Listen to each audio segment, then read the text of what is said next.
Alright, so continuing on from what I was just talking about a moment ago in part 1, there's a lot more recoil in this game and the damage is a lot lower. So I was finding that with an assault rifle like the FAMAS, I was getting 3 or 4 hit markers at distance before I dropped a guy, which is a lot like COD 4 and even more so like Call of Duty 2. I couldn't help but think when I was playing this game that the way that the guns handled and the damage that they did played a lot like Call of Duty 2. So if you go back that far, if you guys played that game, then you'll know what I'm talking about.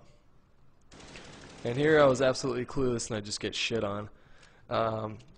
For this match and for the match that I was playing after this, I actually didn't have any audio in my headphones, and so I was playing with this sort of weird handicap. I ended up doing alright anyways. And then I played another match of a different game type, which I'm going to upload a little bit, some clips from that later on. But that mode I just really kind of sucked it up. But I'm not really showing this gameplay for you guys to sit here and say, oh my god, you're so pro at this game. It's more just so you guys can see what this game is all about. So I'll go right into questions that, for those of you guys that were following me on Twitter and asking me questions about the game, a lot of you guys are asking about the dive to prone. I don't even know if you see me do it once throughout this entire gameplay here. And that's because I didn't really find it to be that useful. In fact, I think a lot of people are going to be, yeah, here's a little RC car. I think a lot of people are going to be doing that on accident when they try to drop shot. So the way that you dive to prone is if you're sprinting and you just hit the prone button, or I don't know if you hold it or if you just tap it, but you'll dive. And while you're diving, you can't shoot at all. It's purely an evasive tactic.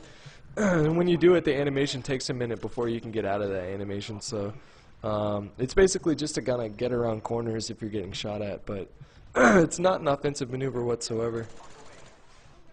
A lot of you guys were asking about the nade damage in the game. I don't know if you guys see me chuck any nades, I can't remember, but the nade damage is pretty much identical to that of Call of Duty World at War and Modern Warfare 2, which is, it's not like a return to Zeus grenades from Call of Duty 4.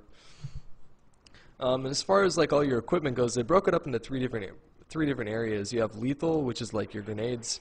You had Semtex regular grenade, and I think a tomahawk instead of a throwing knife.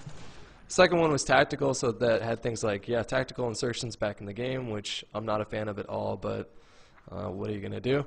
And then other sort of, those are more defensive tactics than anything else. And then your third one was a piece of equipment, and that's the things like the mobile camera, motion sensors, radar jammers, things like that. This one's about to wrap up, so stay tuned for part 3.